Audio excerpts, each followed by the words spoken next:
Hello, everybody. A warm greeting from the top of the world. My name is Suraj Kasula. I am 30 years old. I am from Nepal. I am married to Rosni, and we have one wonderful daughter called Hadarsha. I'm a minister of Shekinah Evangelical Church, which is in the capital city of Nepal, that is Kathmandu. I studied at Free Church College, now known as Edinburgh Theological Seminary, and did bachelor and master degree. I'm licensed by the Free Church and I'm officially a Free Church missionary. This is my brief introduction. Mhm.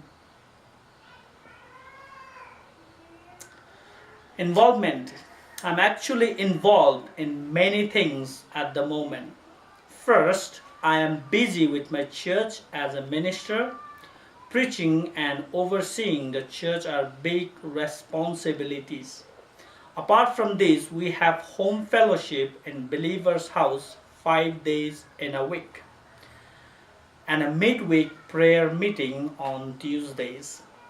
Home fellowship is a great means of evangelism. People living around the believer's home would come and see what Christian fellowship is like, and many get converted.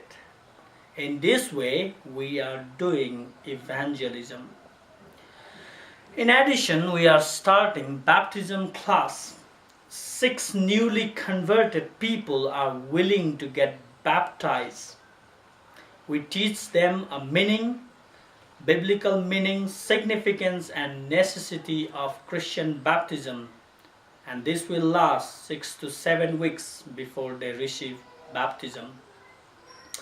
Second, I am involved in teaching at 2 Bible colleges. One is our own Bhaktapur Theological Seminary, which was launched a couple of months ago. We have altogether 19 students. I taught covenant theology and due to teach ecclesiology, the doctrine of church, in next session. I'm also teaching apologetics at another Bible college in Kathmandu. Well, preparing lecture is time consuming because I have to read in English books and translate into Nepali to teach to the students. Thirdly and finally, I am overseeing works of our new church plant in eastern Nepal, which is around 700 kilometers from Kathmandu. I have a responsibility to mentor and encourage our 2 missionaries who are laboring in our church plant. I visit them once in 2 months for the communion and fellowship, and when I'm there, we would go to people's house to tell the good news of Jesus Christ, to share the gospel with them.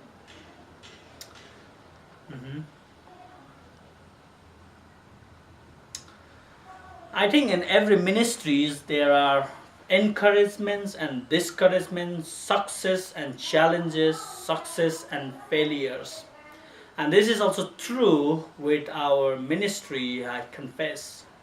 There are some regular challenges we have been facing in my ministry.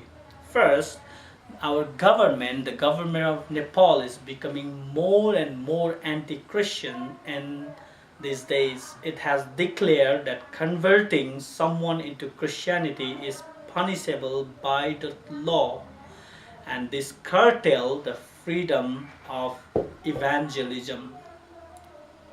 Because of this fear, believers are less tended to evangelize, and they cannot evangelize openly like before.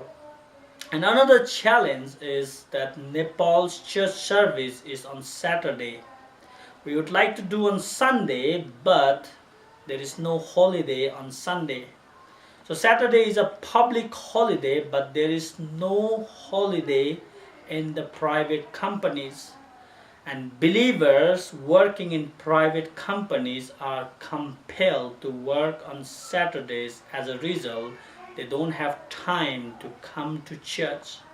And eventually, sadly, they get so weak and weary spiritually, and some would backslide.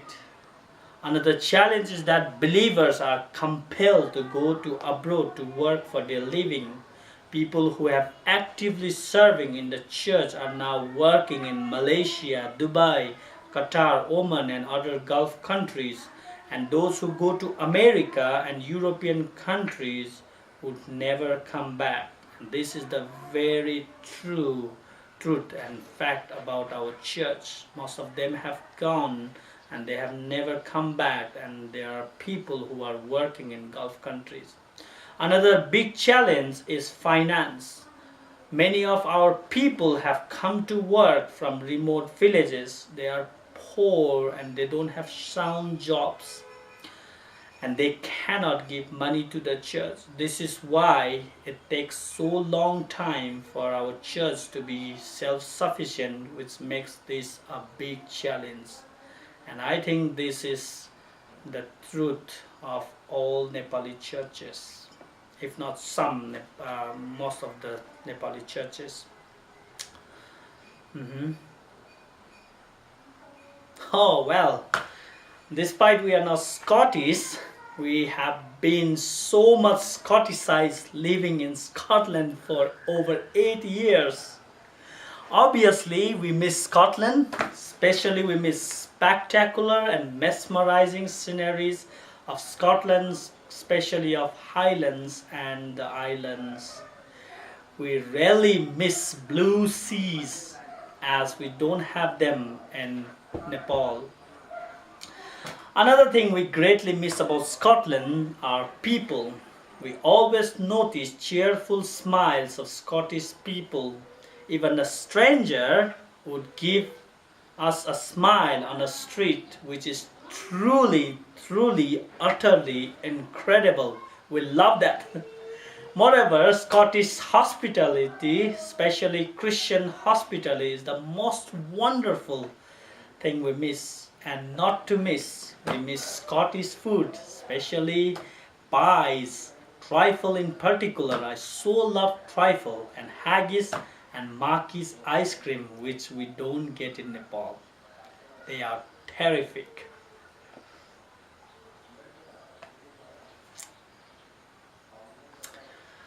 I'm really thankful for your prayers and support. I'm always encouraged to know that churches across Scotland are ceaselessly praying for Nepal and for my ministry. And I must say that God is doing great works in our midst because of and response of your faithful prayers. Here are some list of prayer that you can pray for Nepal. Please pray that Christianity would continuously flourish in Nepal despite whatever lies ahead. Please pray that our government will be given wisdom, as I said, it has become more and more, becoming more and more anti-Christian in these days. Please pray for our church, Shekinah Evangelical Church, and for all our believers. Please continue to pray that my ministry would be blessed and fruitful and all my visions would come through. There are still more vision that I am working on. Please pray that those 6 newly converted people who long to be baptized, that they would baptize and there won't be any problem or any oppression from their family. Please pray for a only believer. There are some believers in our family who are only believer in their Hindu family, and most of them, most of the time they would be treated badly, and sometimes they would face persecution. Please pray for our vision to plant churches across Nepal. Reformed churches across Nepal would be fulfilled in our lifetime. Also, please pray for the teachers and students of Bhaktapur Theological Seminary, and pray that this seminary would play vital role in raising up Christian reformed leaders and theologians in days ahead. And we are expecting to start Bachelor of Theology program, BTS program next year. So pray that this will be fulfilled. This year, All our teaching staffs or our teachers in the Bible college are doing voluntary work. But from next year, we need fund to run BTS program. We need fund to run the college. Please pray that God would provide fund and resources, as our God is the provider. Also pray that a vision to launch a Christian library will be fulfilled. I'm glad to tell you that Banner of Truth Trust is soon, they are soon sending my books, and we will soon open the first Christian library in Bhaktapur. And this is obviously the answer of your prayers. Please pray that our two missionaries who are laboring in the eastern Nepal would labor hard for God's glory, and there will be wonderful works of God through them, that they would do wonderful works in that region. Please pray for our Sunday school kids, both in Bhaktapur and Eastern Nepal. In Eastern Nepal, 20 kids gather in every Lord's Day to know about Christ, and our missionaries are teaching those 20 kids who are from non-Christian background, and they teach them Bible, they teach them how to read the scripture, they help them to do their homeworks. So please pray that those kids would eventually know Christ and they may be converted in future. And finally, and most importantly, please pray that our plan to build a church which will have rooms for 200 people will be fulfilled. We are planning to build a church that can occupy 200 people, and pray that this will be fulfilled. This building will be used as a church as well as a seminary building. So there are two purposes for this building, and we are raising funds for this project. And I'm glad to tell that, as you know, that Women for Mission WFM is supporting us for this project, and we greatly appreciate for your prayers and concern.